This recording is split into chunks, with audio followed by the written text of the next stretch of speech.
Yes, very good morning students. I hope बेटा आप सबकी प्रैक्टिस अच्छी चल रही है। अब आप जो जो टॉपिक्स रह गए थे आपके आप कवर कर चुके हैं। तो आज बेटा हम सीबीएसई सैंपल पेपर डिस्कस करने लगे हैं। नो डाउट आपसे कुछ चैप्टर्स के साथ साथ भी क्वेश्चन डिस्कस कर लिए थे मैंने, दोनों की स्टडीज भी मैं डिस्कस कर चुकी हूँ आपसे, but as such formally complete sample paper discuss नहीं हुआ। तो कंप्लीट सैंपल पेपर में से आज मैं सिर्फ 1 मार्कर जो 16 क्वेश्चन पार्ट ए सेक्शन 1 में है उनको डिस्कस करेंगे। ठीक है, पार्ट बाय पार्ट कर लेंगे हम, पूरा होल पेपर बहुत लेंथी हो जाएगा। ठीक है, तो 1 मार्कर 16 क्वेश्चन हम डिस्कस करेंगे। और बेटा ये आप ध्यान रखिएगा 1 मार्कर ही आपकी एक्चुअल लर्निंग शो करते हैं, क्योंकि वही आपकी कंसेप्ट अंडरस्टैंडिंग पूरी बताते हैं क्लियर कट। ओके, तो इसके लिए थॉरो स्टडी चाहिए, ये आपको बार बार कहती ही हूँ। एक्सपेक्टेड पेपर पैटर्न में बेटा very short answer 16 question 1 marker आने ही है। ठीक है, 1 मार्कर आने ही है, तो इनको डिस्कस कर रहे हैं हम आज। ठीक है, सीबीएसई सैंपल पेपर में से ये आपका सबसे पहला क्वेश्चन था बेटे, check whether the function f from r to r defined as fx is equal to x cube is 1 और नॉट। ये चेक करना है, चेक करना है। नो डाउट 1 मार्क में है, आपको लगेगा लेंथी है शायद, बट यहाँ पर यकीन मानिए कोई ज्यादा बड़े स्टेप्स नहीं है। ठीक है, तो आप क्विकली लिखिए, उसको लंबा लंबा मत करिए, आपको चेक करना है। चेक कैसे करते हैं बेटे, जब हम 1 on 2 चेक करना होता है तो हमें सिंपली 2 नंबर लेने होते हैं डोमेन से। डोमेन से 2 नंबर लेने हैं। कैसे लेने हैं कि उन पर इमेजेस इक्वल है। ठीक है, यही करते थे हम, इमेजेस इक्वल है। fx is equal to fy, x cube is equal to y cube. अब आप इससे देखो, आपकी बेसिक नॉलेज है।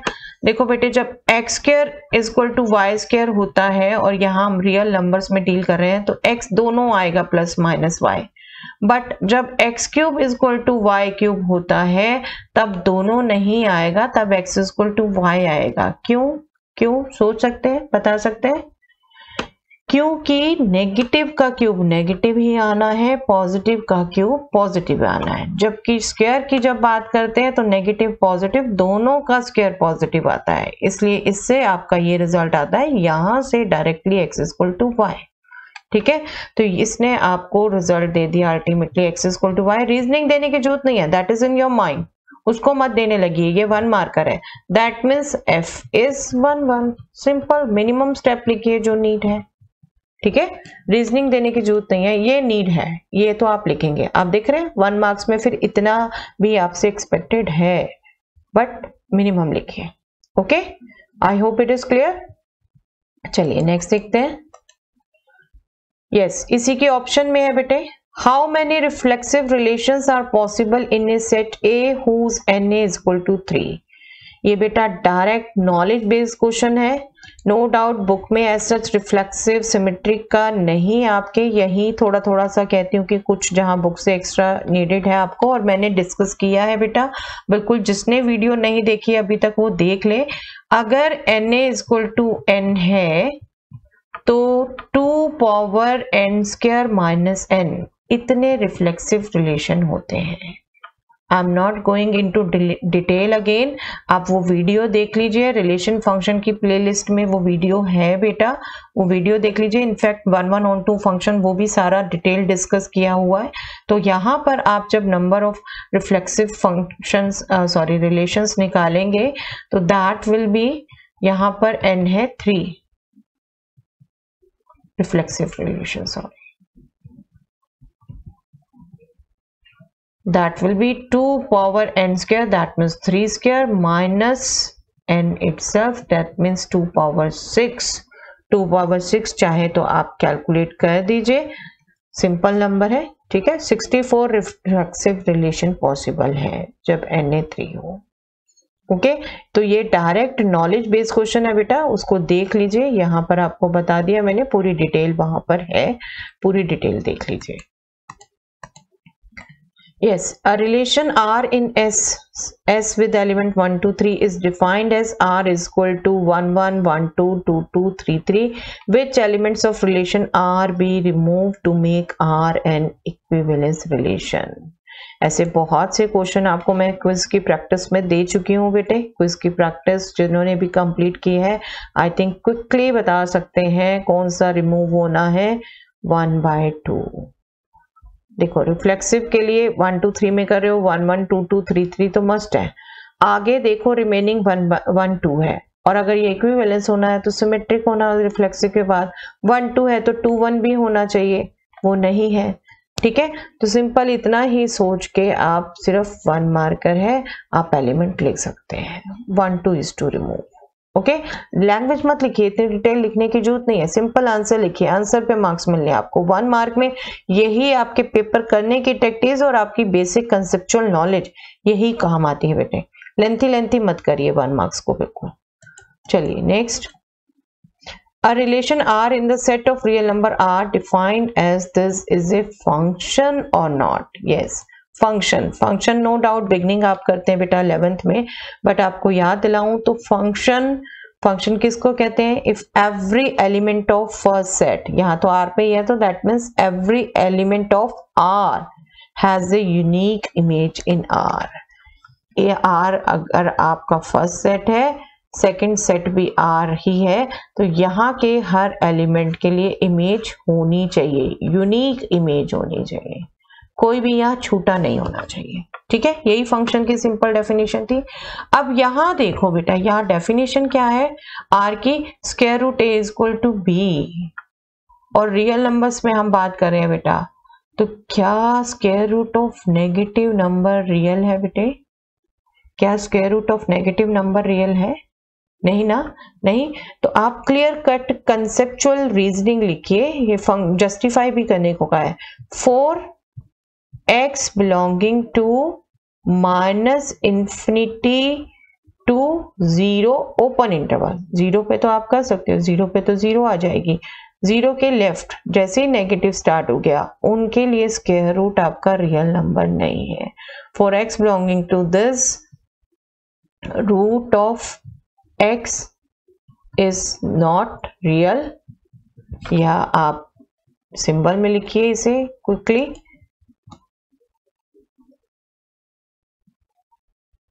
आपको तो कंप्लीट R से R में कहा ना, और वो आपका नहीं बन रहा यहाँ पर, तो root x does not belongs to R, therefore this R is not a function। अगर ये फंक्शन है तो हर रियल नंबर के लिए इमेज आनी चाहिए थी, नहीं आई, इतनों के लिए नहीं है, नेगेटिव नंबर्स के लिए नहीं है। ठीक है, और जब फंक्शन होता है तो बेटे कंप्लीट डोमेन होता है, वो सेट जिस पर डिफाइन हो रहा है, R वो नहीं है। ठीक है, इतनी रीजनिंग आपने देनी है, जस्टिफाई करने को कहा है। चलिए, An equivalence relation R in A divides it into equivalence classes A1, A2, A3. What is the value of A1 union A2 and A1 intersection A2 intersection A3? Yes, direct knowledge based question. Direct knowledge based question बेटा, जब आपसे discuss किया है equivalence classes, उसमें thorough ये discuss किया है आपसे, आई थिंक जो कर चुके हैं फटाफट बता सकते हैं। ए सेट की इक्विवेलेंस क्लासेस है तो उनकी यूनियन तो ए ही आनी है, और इंटरसेक्शन इन सब की नल सेट। ठीक है, अगेन अगर नहीं किया, नॉलेज ये आपको हो गई यहाँ पर भी अभी कि यूनियन सेट खुद आना है, इंटरसेक्शन फाई आना है हमेशा इक्विवेलेंस क्लासेस के लिए, जितने भी सेट दिए हो ये। ठीक है, बट कैसे क्या आया वो वापस आपको कंसेप्चुअल में जाना पड़ेगा बेटे, वहां वीडियो देख लीजिएगा। अभी हम सिर्फ 1 मार्कर डिस्कस कर रहे हैं, वो थोरो आप वीडियो देख लीजिएगा। चलिए, yes, if A and B are matrices of order 3 into n and m into 5, A का ऑर्डर बेटे 3 into n और B का ऑर्डर m into 5, और हमें कहा है find the order of the matrix 5a minus 3b। अगर 5a minus 3b बेटा डिफाइंड हो रहा है, ये तो कांस्टेंट है, डिफरेंस हो रहा है ये, तो ए और बी का ऑर्डर सेम होना चाहिए, सेम होना चाहिए, दैट मीन्स ये दोनों सेम होने चाहिए, ठीक है। तो 5a माइनस 3b का ऑर्डर क्या हो गया, ए में देखो नंबर ऑफ रोज पता चल रही है, बी में नंबर ऑफ कॉलम्स पता चल रही है, इन दोनों का ऑर्डर सेम होगा, ऑर्डर सेम होगा। तो इनफैक्ट n आपका 5 हो गया, m आपका 3 हो गया, यहाँ mn भी पूछ सकते थे, बट आपसे ऑर्डर पूछा है तो सिर्फ आंसर में ऑर्डर लिखिए, दैट इज 3 into 5, क्योंकि नंबर ऑफ रोज ए से आ गई, नंबर ऑफ कॉलम्स बी से आ गई, और ये दोनों सेम होने हैं इनफैक्ट, ठीक है। दैट मीन्स ए बी और ये डिफरेंस सभी 3 into 5 ऑर्डर के हैं, ओके। ये आपने लिखना नहीं बेटा, ये आपकी थिंकिंग प्रोसेस है, don't write all this, this is your thinking process, आपने ऑर्डर लिखना है, बार बार कह रही हूँ, मिनिमम लिखिए 1 मार्कर में, ठीक है। चलिए, find the value of a square where a is a 2 by 2 matrix whose elements are given by aij is equal to 1 if I is not equal to j, 0 if I is equal to j। yes, ये फटाफट quickly देख के हो सकता है इसको identity लिख दो, आइडेंटिटी लिख दो, बट बेटा गौर से देख लीजिए, गौर से देख लीजिए, 2 by 2 मैट्रिक्स है ये, but I is equal to j, मतलब डायगोनल एलिमेंट वो 0 है और ये 1 है। आइडेंटिटी कैसी होती है, आइडेंटिटी कैसी होती है, आइडेंटिटी में डायगोनल में 1 होता है, बाकी नॉन जीरो होते हैं, ठीक है। तो ये किसी भी हाल में आइडेंटिटी नहीं है, बस ए आपको ये पता चल गया, आपको ए स्क्वायर ही कैलकुलेट करना था, 1 मार्कर है, आप यहीं पर इसको कन्वर्ट कर दीजिए, बड़ा बड़ा मत लिखिए, बस फटाफट कैलकुलेट कर दीजिए, 0 + 1 1 0 0, ठीक है, 1 0 1, मतलब आइडेंटिटी आ रही है, ए स्क्वायर आइडेंटिटी आ रहा है, ठीक है। ए स्क्वायर इतना लिखना भी काफी है, बट आपको नॉलेज है, आप आई लिख दीजिए, नो हार्म, ठीक है, क्लियर। जल्दी में मत काम करिए, जल्दी देखते ही मत सोच लीजिए ये तो आइडेंटिटी है, ठीक है। Given that A is a square matrix of order 3 into 3 and determinant A is -4, not modulus, okay? जो बहुत बच्चे मिस्टेक करते हैं, जब डाउट्स पूछते हैं अपने तो मॉडुलस बोलते हैं, be careful, okay. Determinant A is -4, find determinant of adjoint A। Determinant of adjoint A 3 by 3 order की मैट्रिक्स है बेटे, आपको बहुत इसके प्रैक्टिस भी दी हुई है क्विज में। Determinant of adjoint A is nothing but determinant of order -1, order 3 है यहाँ, that means 2, simple to get, -4 square 16, ठीक है। आप फटाफट मेंटली कैलकुलेट करके लिख सकते हैं, ये तो आपको समझाने के लिए लिख दिया, ठीक है। ये आंसर डायरेक्ट लिखा जाएगा, determinant of adjoint is 16, that is also okay. चलिए next, let A is equal to matrix with element aij, be a square matrix of order 3 by 3, determinant A is -7, find the value of a11, a21 plus a12, a22 plus a13, a23, where aij is the factor of elements aij। yes, बेटे एक चीज आपको recall करा दूं, क्योंकि यहाँ पर determinant is equal to -7 देके आपको कंफ्यूज कर दिया है, you should not get confuse. आप मैट्रिक्स ध्यान रखो बेटा, फर्स्ट एलिमेंट आपको नंबर ऑफ रो दिखाता है, सेकंड एलिमेंट आपको नंबर ऑफ कॉलम दिखाता है, ठीक है। और आपने एलिमेंट और उनके को फैक्टर्स के लिए जो रिजल्ट किया हुआ है, उसमें जिस रो के एलिमेंट हैं उसी रो के को फैक्टर से जब मल्टीप्लाई करते हो तब आपके पास डिटर्मिनेंट आता है, और अगर किसी और के करते हो तो वो 0 आता है, ठीक है। यही रिजल्ट है आपका। यहाँ पे क्या है, a11, a12, a13। आपको जब अच्छे से एलिमेंट्स ध्यान है तो ये आपको पता चल गया एलिमेंट किसके हैं, फर्स्ट रो के, फर्स्ट रो के। अब a21, a22, a23 ये आपको जो पहला ही सेम मिला, तो ये आपका है सेकेंड रो, सेकेंड रो के कोफैक्टर। फर्स्ट रो के एलिमेंट को सेकेंड रो के कोफैक्टर से मल्टीप्लाई किया है, तो दिस इज डेफिनेटली, आप सीधा आंसर भी लिख सकते हो बेटा।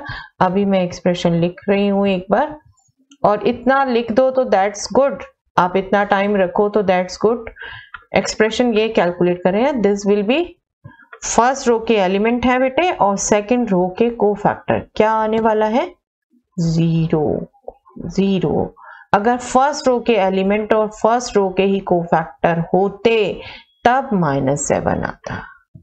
ठीक है, तो ये एक्स्ट्रा देके आपको कंफ्यूज कर दिया। You should not be confuse, you should have confidence on you, on your knowledge, on your practice. ठीक है, एलिमेंट्स को खुद के ही कोफैक्टर से मल्टीप्लाई करके ऐड करते हैं तब डिटर्मिनेंट आता है। अगर एलिमेंट्स को किसी और रो के कोफैक्टर से मल्टीप्लाई करके ऐड करते हैं तो 0 आता है। ठीक है, हाँ किसी और कॉलम से करते हो तो अब आप नहीं प्रेडिक्ट कर सकते, तब आपने कैलकुलेट करना होता है। 1 मार्कर में वो नहीं वैसे पूछा जाता। ठीक है, बट हाँ ऑप्शन में है नॉट डिसाइड वाला मामला है तो आप लिख सकते हो उसको भी, बिल्कुल उतना भी हो सकता है। ओके, चलिए नेक्स्ट देखते हैं। Find e integral ex into 1 minus cot x plus cos square x dx। यहां पर बेटे मुझे पता नहीं चलता क्यों बच्चे लंबा लंबा करते हैं। बेटा ये एक ही रिजल्ट है ऐसा, और आपको कहा है अगर ऐसा एक्सप्रेशन आए तो बिल्कुल प्लीज इसको सबसे पहले इस पॉइंट ऑफ व्यू पे ही जज करना है आपको। बाद में कुछ और सोचना है कि बाय पार्ट्स करना है या नहीं। टेस्ट में भी ये दिया था बाय पार्ट्स करने लग गए बेटा। No need, just see ex into f x plus f dash x क्या होता है बेटे? e power x into f x plus constant of integration. ठीक है, यहां आपने यही जज करना होता है। देखो दो फंक्शन क्लियर कट दिख रहे हैं, कॉट एक्स का derivative minus cos x square x होता है, याद है आपको? ठीक है, तो 1 ऐड करके आपको सिर्फ कंफ्यूज किया है। आप कंफ्यूजन में क्यों जा रहे हैं जब आप प्रैक्टिस कर चुके हैं? आपको पता है, देखिए एक तो इसमें खुद में चेंज, जब कॉट एक्स का खुद का derivative minus cos x square है तो माइनस कॉट एक्स का डेरिवेटिव, मैं यहां पर अभी लिख देती हूँ आपकी नॉलेज के लिए पूरा, माइनस कॉट एक्स का derivative cos x square x हो जाएगा, यहां भी साइन चेंज हो जाएगा। ठीक है, लेकिन 1 का डेरिवेटिव क्या है बेटे? 1 का डेरिवेटिव 0 कांस्टेंट है, तो इस पूरे का डेरिवेटिव भी तो यही आना है ना, यही आना है। तो इतना सोचने की कोई जरूरत ही नहीं है। आप अपना रिजल्ट ये अच्छे से याद रखिए बेटा, फ्रीक्वेंटली इसके क्वेश्चन आते हैं। ठीक है, ex एज सच और fx क्या हो गया? 1 minus cot x plus cos square x. 1 minus cot x is function, cos x square x is its derivative. आपको दिखा दिया, ये थिंकिंग प्रोसेस है सारी आपकी, और इतनी चलनी चाहिए बेटे। और आपको फॉर्मूले टिप्स पे होंगे तो चलेगी भी। 1 माइनस कॉट एक्स अब एज सच मत लिख दीजिए, उसे कम से कम ब्रैकेट में लिखिए। ठीक है, plus c, this is your integral, this is your integral. करना नहीं है बेटे 1 मार्क में, थोड़ा सा क्रिटिकली सोचा करो। 1 मार्क में है तो इसकी कुछ तो ट्रिक है, इसको लंबा करने की जरूरत नहीं होती। ठीक है, ये आएगा, ये फॉर्मूला यूज होगा, ये आएगा रिजल्ट। ठीक है, और ये याद रखिए बहुत फ्रिक्वेंटली इसके क्वेश्चन आते हैं, आपको बोल रही हूँ। चलिए next, yes, evaluate minus π/2 to π/2 x square sine x dx। अभी तक सारे देखो रेगुलर 1 मार्कर क्वेश्चन है बेटा। एक तरीके से आप प्रीवियस ईयर क्वेश्चन प्रैक्टिस कर लेते हो तो आपकी ये भी खुद जज हो जाता है। ठीक है, माइनस π/2 टू π/2 आपकी प्रॉपर्टी है बेटे, minus a to a f x dx इज 0 if fx is odd, if fx is odd, and this is twice of 0 to a if fx is even। और ये 1 मार्कर पे मोस्टली ऑड वाली questions आते हैं। देखो एक्स स्क्वायर ऑड इवन कैसे देखते हैं? ऑड कब होता है? f ऑफ माइनस एक्स जब माइनस एफ एक्स हो तो ऑड है ना, और f ऑफ माइनस एक्स जब एफ एक्स हो तो इवन। ओके, अभी हमारा फंक्शन है एक्स स्क्वायर साइन एक्स, इसमें ही अगर मैं x की जगह माइनस रख दूं तो क्या आने वाला है? माइनस एक्स स्क्वायर तो एक्स स्क्वायर हो गया, sine of minus x minus sine x होने वाला है। कर दिया इसे, ऑड हो गया, ये ऑड हो गया, सोचो ही मत। माइनस a टू a में एक ही प्रॉपर्टी है बेटे, याद रहनी चाहिए, ये जीरो, ज्यादा सोचना ही नहीं है। ठीक है, माइनस a टू a में यही प्रॉपर्टी है बेटा। तो अच्छे से ध्यान रखिए इस प्रॉपर्टी को भी, ठीक है। Yes, find the area bounded by y is equal to x square, the x axis and the line x is equal to -1, x is equal to 1. Line word लिखा है, आप कंफ्यूज मत होइए कि आपके तो एक ही कर्व से कहा था x is equal to -1, x is equal to 1. Actual में आपके line parallel to y axis, आपको वो ऑर्डिनेट्स देते हैं, ठीक है। x is equal to -1, x is equal to 1, ये आपको ऑर्डिनेट्स देते हैं, आपको ये एरिया कैलकुलेट करना है, ठीक है। सिंपल टू गेट, फिगर बनाने की जरूरत नहीं है, आपको मेंटल कैलकुलेशन के लिए करिए तो करिए, वरना एरिया की प्रैक्टिस हो जाती है तो फटाफट इसको देख के ही कर सकते हैं। y dx आना है, x स्क्वायर dx ट्वाइस होगा, -1 to 1 लेने की जरूरत नहीं है, 0 to 1, simple, this is the area.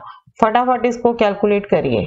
Figure आपको हाँ नीड है तो बिल्कुल बनाइए, अदरवाइज पेपर में रिक्वायरमेंट नहीं कि आप फिगर बना के ही है इसका आंसर, तो पेपर में तो आपको हायर मार्क्स में आ रहे हैं तभी आप दीजिए, ठीक है। ये आपका आ गया 1 - 0, सीधा पता आपको ये 1 - 0 ही आने वाला है, और 2/3 है, 2/3 इज द आंसर, ठीक है। ओके, ये चीजें जब प्रैक्टिस हुई होगी बेटे इन टॉपिक की तभी क्विकली होगी ये वाली। Yes, how many arbitrary constants are there in a particular solution of the differential equation this, y at 0 is 1, एक कंडीशन दी है, फर्स्ट ऑर्डर है, फटाफट 1 लिखा बेटे, टेस्ट में भी दिया था ये क्वेश्चन आपको। आप ये गौर क्यों नहीं करते बेटा, पर्टिकुलर सॉल्यूशन जहां पर हम कांस्टेंट की एग्जैक्ट वैल्यू निकाल चुके होते हैं, तो कितने आर्बिट्रेरी कांस्टेंट होंगे, नील, 0, नो वन, ठीक है, नो वन, आर्बिट्रेरी कांस्टेंट होंगे ही नहीं। आर्बिट्रेरी कांस्टेंट मतलब जिस कांस्टेंट की वैल्यू आपको नहीं पता, कोई भी वैल्यू ले सकता है। पर्टिकुलर सॉल्यूशन में तो एग्जैक्ट वैल्यू आप निकाल चुके होते हो, है ना। ये y at 0 is 1, ये कंडीशन इसलिए तो है कि c की वैल्यू आपकी निकल गई तो पर्टिकुलर सॉल्यूशन हो गया। पर्टिकुलर सॉल्यूशन में आर्बिट्रेरी कांस्टेंट्स कहाँ रह गए, कोई भी नहीं, ठीक है।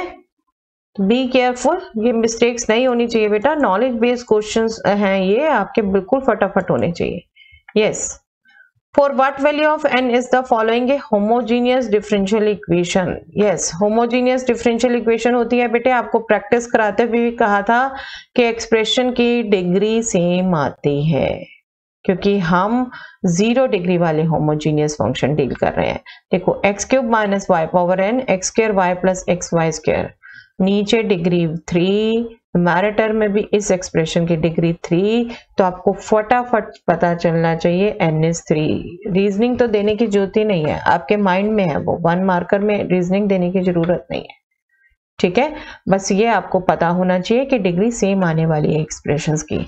ये आपका डिफरेंस है, x³ है तो दूसरा भी क्यूब में ही होगा, डिग्री क्यूब होगी। हाँ, यहाँ कहीं इसमें से कोई n मिस किया होता तो आप उस हिसाब से ध्यान रखते, x × y पावर n था तो n यहाँ पे 2 आना था, ठीक है।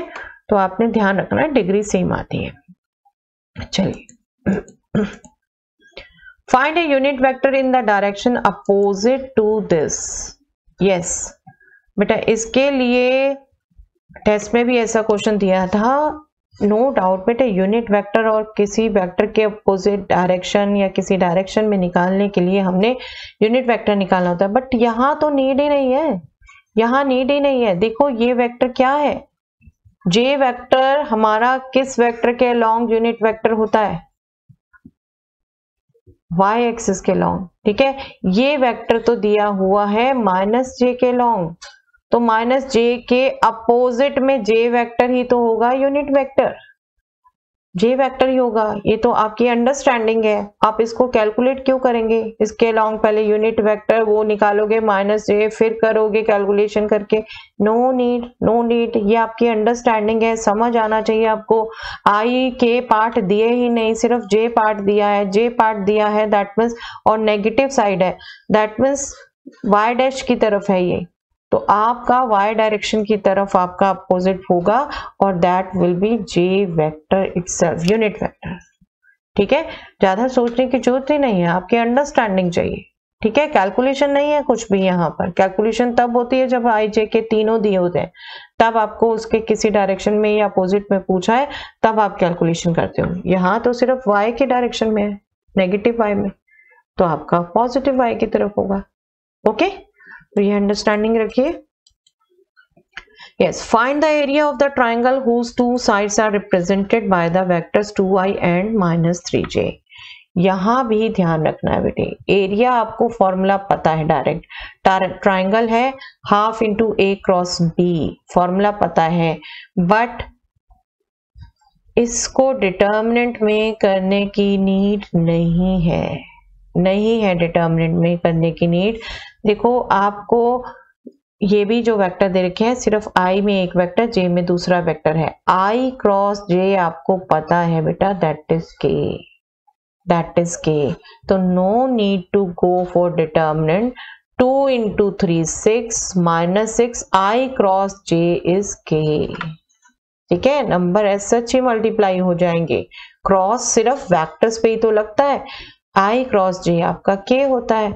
अब इसका मैग्नीट्यूड पूछा है, मैग्नीट्यूड से ये नेगेटिव हट जाएगा, k तो यूनिट वेक्टर है, 1 आने वाला है, दैट मीन्स 3, एरिया हो गया 3 स्क्वायर यूनिट्स। ठीक है, इसको डिटर्मिनेंट में कैलकुलेट नहीं करना, मैंने टेस्ट में भी दिया था तो कई बच्चे इस ढंग से कर रहे हैं बेटे, नो वे, नो वे, ऐसे नहीं करना बिल्कुल भी, ये नहीं करना, दैट इज लॉन्ग वे, नहीं करना इसे। ठीक है, इससे करना है आपने। Okay, yes, find the angle between the unit vectors a and b given that magnitude of a plus b vector is 1।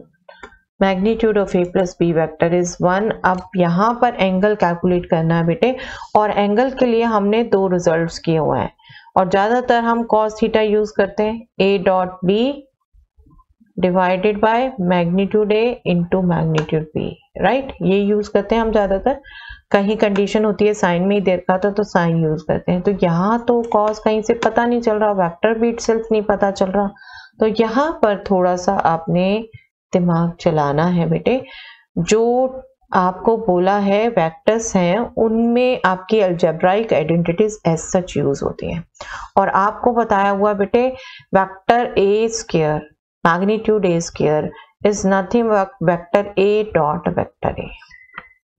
Dot product की एग्जिस्टेंस लानी पड़ेगी आपको किसी तरीके से, तो आप इसका स्क्वायर कर दीजिए, इसका स्क्वायर कर दीजिए, इसका स्क्वायर करके क्या होगा बेटे, ये बन गया vector a plus vector b का स्क्वायर, जिसमें हम अलजेब्रिक आइडेंटिटी लगा सकते हैं। वेक्टर आप यहीं से भी कर सकते थे सीधा, नो इशू, आपको पता होना चाहिए कि जहां प्रोडक्ट करेंगे वहां डॉट प्रोडक्ट आएगा।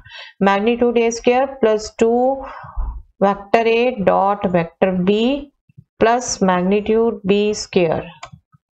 ठीक है, आ गई डॉट प्रोडक्ट की एग्जिस्टेंस, हमें वही चाहिए थी बेटे, 2a डॉट b इज 1, ये यूनिट वेक्टर्स है बेटा, मैग्नीट्यूड a स्क्वायर भी 1 आने वाला है, मैग्नीट्यूड b स्क्वायर भी 1 आने वाला, हमने उसे रिप्लेस कर दिया राइट साइड में, तो हमारा a डॉट b वेक्टर क्या हो गया, ये हो गया -1 divided by 2, a dot b -half हो गया बेटे। और अगर यहाँ पे आप यूज करो, यहाँ पे यूज करो आप, मेंटली ही करो बेशक, cos थीटा आपका -हाफ आ जाएगा, क्योंकि मैग्नीट्यूड a मैग्नीट्यूड b तो 1 है, cos थीटा इज -हाफ, और ये हाफ वैल्यू कब होती है बेटे आपकी, π/3 पर, और माइनस आप रिमूव करेंगे तो you will get cos π minus π/3, that means cos 2π/3। इसको भी बिल्कुल जितना मिनिमम स्टेप कर सकते हैं बेटे करिए, ये कैंसिल कर दीजिए, आप इस पर आ जाइए सीधा, और ये भी मेंटल कैलकुलेट करके फटाफट एंगल बता दीजिए। आपका मेन काम एंगल बताना है, एंगल इज cos 2π/3 पे बल्कि नहीं छोड़ना, दिस इज एंगल। ठीक है, मेंटल कैलकुलेशन करिए ये सब। ठीक है, ये कैलकुलेट करने के लिए भी मिनिमम जितने स्टेप करने हैं करिए। नो डाउट कुछ को लगेगा ये लेंथी हो गया, ठीक है, 2 मार्क्स में भी आ सकता है ऐसा question, no issue, but 1 mark में है, मिनिमम स्टेप करिए बेटा, ठीक है। Yes, find the direction cosines of the normal to YZ plane. Find word लिखा है बेटा, बट फाइंड की जरूरत नहीं है, you already know. YZ plane के नॉर्मल, YZ प्लेन के नॉर्मल कौन होगा, क्या होगा, क्या होगा बेटे, अपनी नॉलेज से बताइए। That will be x axis. YZ plane की जब बात कर रहे हैं, ये x, ये y, ये z, YZ प्लेन ये हो गया, ठीक है। इसके नॉर्मल क्या है, x के पैरेलल कुछ भी, तो x एक्सिस के डायरेक्शन को साइंस क्या होते हैं बेटा, 1 0 0। आपको सभी इनके डायरेक्शन को साइंस बताए थे साथ में, उनको याद रखिए बेटे। x एक्सिस के डायरेक्शन को साइंस 1 0 0, y एक्सिस के 0 1 0, z एक्सिस के 0 0 1, ये याद रखिए, ठीक है। आप वो वीडियो अच्छे से देख लीजिए, डायरेक्शन को साइंस आप याद रखिए, ठीक है। आपको आंसर ये देना है सिर्फ, no need to write all this, that is your thinking process. Find the coordinates of the point where the line this cuts the XY plane. Yes, सारी बेसिक नॉलेज बेटा। XY प्लेन है, XY plane पर कौन सा coordinate 0 होता है, XY plane मतलब यहां पर कोई पॉइंट है तो यहां पर Z कोऑर्डिनेट 0 होता है बेटा। सिंपली करिए, इस जो आपको दे रखा है लाइन, उससे आप मेंटली एक पॉइंट निकाल लेंगे। कैसे निकालते हैं बेटा पॉइंट, अगर कार्टेशियन फॉर्म में लाइन है, आप k के इक्वल एज्यूम करिए, x is equal to 3k minus 3, y is equal to minus k plus k, sorry 1, और z is equal to minus 5k plus 5। Okay, z होना चाहिए 0 क्योंकि XY प्लेन पर है, that means minus 5k plus 5 होना चाहिए 0, that means k होना चाहिए minus 5 divided by 5 1। This is your mental calculation, जितना मिनिमम कर दें। अब k 1 आ गया तो x क्या आ गया बेटे, 3 इंटू 1 माइनस 3 0, y क्या आ गया माइनस 1 प्लस 1 0, ये तो तीनों 0 हो गए, ऑरिजिन हो गया, ठीक है, ऑरिजिन हो गया। तो required coordinates are, required point is 0 0। आपको बार बार कहती हूँ 1 मार्क में ज्यादा स्टेप्स दिखाने की जरूरत नहीं है, जितना मेंटली कर सकते हैं करिए बेटे, आंसर दीजिए अल्टीमेटली, ठीक है। ये मेंटली भी फटाफट कैलकुलेट कर सकते थे बिल्कुल आप, ओके। हाँ, जहां नीड है बिल्कुल करिए। Yes, the properties of the probabilities of A and B solving a problem independently are 1/3 and 1/4 respectively. If both of them try to solve the problem independently, what is the probability that problem is solved? Problem is solve, बिल्कुल ऐसा question आप NCERT में ही कर चुके हो बेटा। Problem solve हुई that means ए या बी ने सॉल्व कर दी, ए या बी ने सॉल्व कर दी, दैट मीन्स या तो ए ने सॉल्व की या बी ने सॉल्व की या फिर A and B. Problem solve हो गई, ए और बी की निकालनी है आपको। एडिशन थ्योरम याद है बेटे, ए एंड बी, और इंडिपेंडेंटली सॉल्व कर रहे हैं बेटा। This is 1/3, this is 1/4, this will be PA into PB, that means 1/3 into 1/4। बस मेंटल कैलकुलेशन कर दीजिए। This is 7/12, this is 1/12, that means 6/12, that means 1/2, ठीक है। Problem is solve, either of them has solve. Addition theorem आपका 11th का portion है, कोई ज्यादा सोचने की जरूरत नहीं है, ठीक है। आप देख रहे हैं कितने क्वेश्चन आपको ऐसे लगे होंगे, 11th वाला पोर्शन है, 11th से क्यों आ गया। आपको बार बार कहती हूँ बेटे 12th की स्टडी आपकी जज हो रही है, दैट मीन्स एक तरीके से आपकी 1st से 12th तक की स्टडी जज हो रही है, और 11th तो बिल्कुल आपका इंटीग्रेटेड पार्ट है बेटा, बेस है, ठीक है। तो ये आपका आ गया सिंपल, जिसको एडिशन थ्योरम याद है फटाफट कर लेगा। तो इसलिए 11th के रिजल्ट भी एक बार रिवाइज करने बहुत जरूरी होते हैं और यूज है, ये तो बीच में हमने रिवाइज किए हैं बेटा। The probability that it will rain on any particular day is 50%। 50% मतलब 1/2 हो गई। Find the probability that it rains only on first 4 days of the week. Yes, simple question बेटे। फर्स्ट 4 डे तो हो रही है, दैट मीन्स बाकी 3 days नहीं हो रही, बट हाफ प्रोबेबिलिटी है होने की, तो ना होने की भी हाफ ही हो गई बेटे, तो हाफ पावर 7 हो गई। एक तरीके से आपने क्या किया, हाफ पावर 4, फर्स्ट की हाफ, सेकंड की हाफ, थर्ड की हाफ होने की, और ना होने की भी तो हाफ ही है, वो भी तो हाफ पावर 3, तो 1/2 पावर 7 सीधा। और इसको आपको निकालना है तो बिल्कुल निकाल के दिखा दीजिए, अदरवाइज यहां पर छोड़ सकते हैं, दिस विल बी 1/128। ठीक है, ओके। तो ये आपके 16 क्वेश्चन हो गए बेटे, 1 मार्कर। इनकी तब तक एक बार रिवीजन कर लीजिए, डीओई के भी प्रैक्टिस पेपर कर लीजिए बेटे, उन्हें भी डिस्कस कर लेंगे एक बार। नेक्स्ट पार्ट में अभी करेंगे हम 2 marker. Okay, thanks everyone, always remember do your best and leave the rest. Tension मत लीजिए कभी भी। आई नो ये पीक टाइम है बेटा, जिसने किया हुआ उसको भी टेंशन है, जिसने नहीं किया हुआ उसको भी टेंशन है, बट टेंशन रिमूव करेंगे तब कुछ कंक्रीट वर्क होगा। ठीक है, टेंशन मत रखिए, बिल्कुल पीसफुली अपना जो जो कर सकते हैं वो करिए, और आप अगर अपनी कोशिश पूरी रखेंगे तो रिजल्ट भी अच्छे आएंगे। ठीक है, तो so do your best and leave the rest. Okay, thanks everyone.